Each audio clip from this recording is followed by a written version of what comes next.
बहुत समय पहले की बात है। एक घना जंगल था जहाँ कई तरह के जानवर रहते थे। उसी जंगल में एक सियार भी रहता था।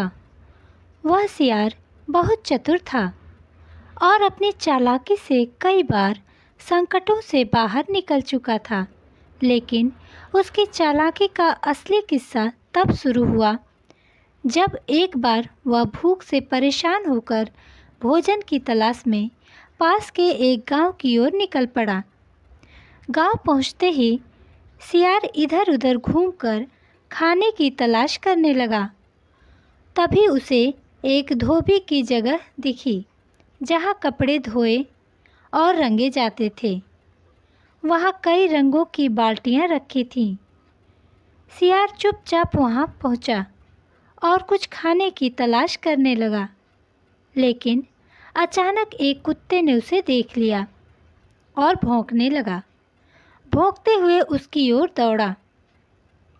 सियार डर कर भागने लगा और भागते भागते गलती से एक नीले रंग की बाल्टी में गिर पड़ा।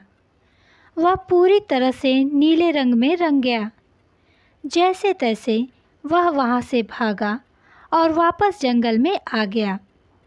जंगल में पहुंचकर उसने महसूस किया कि अब उसकी शक्ल पूरी तरह बदल गई है। अब वह एकदम नीला हो चुका है और बाकी जानवरों से बिल्कुल अलग दिखाई दे रहा था। तभी उसके दिमाग में एक चालाक योजना आई। अगले दिन वह जंगल के जानवरों के पास गया और गरजती हुई आवाज़ में बोला, मैं भगवान का दूत हूँ। भगवान ने मुझे स्वर्ग से भेजा है ताकि मैं इस जंगल का राजा बनूं और तुम सबकी रक्षा कर सकूं। जानवर उसकी अजीब रंगत और प्रभावशाली आवाज़ से डर गए और इसकी बातों पर विश्वास कर बैठे। शेर, बाघ, हाथी, लोमड़ी, भालू सभी ने उसके सामने सिर झुकाकर प्रणाम किया और उसे राजा मान लिया। अब सियार की तो मौज हो गई। एक दिन वह आराम करता, स्वादिष्ट भोजन खाता और बाकी जानवर उसकी सेवा में लगे रहते। सियार ने अपने ही जैसे अन्य सियारों को जंगल से निकाल दिया ताकि उसकी असलियत उजागर न हो जाए।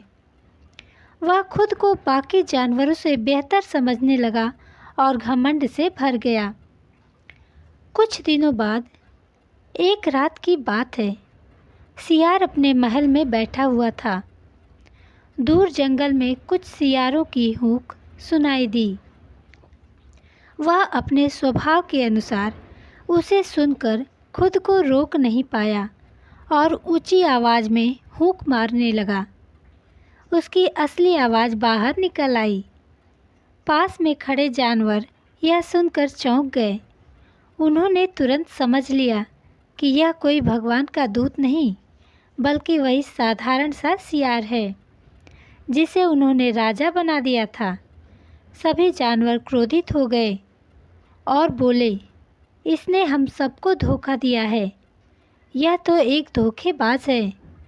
गुस्से से भरे सभी जानवरों ने सियार को सबक सिखाया और जंगल से भगा दिया।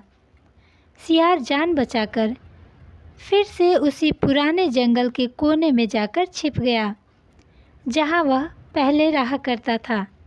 तो दोस्तों, कैसी लगी आज की ये कहानी और इस कहानी से हमें क्या शिक्षा मिलती है? हमें ये शिक्षा मिलती है कि कोई भी सच्चाई ज़्यादा दिन तक छुपी नहीं रह सकती।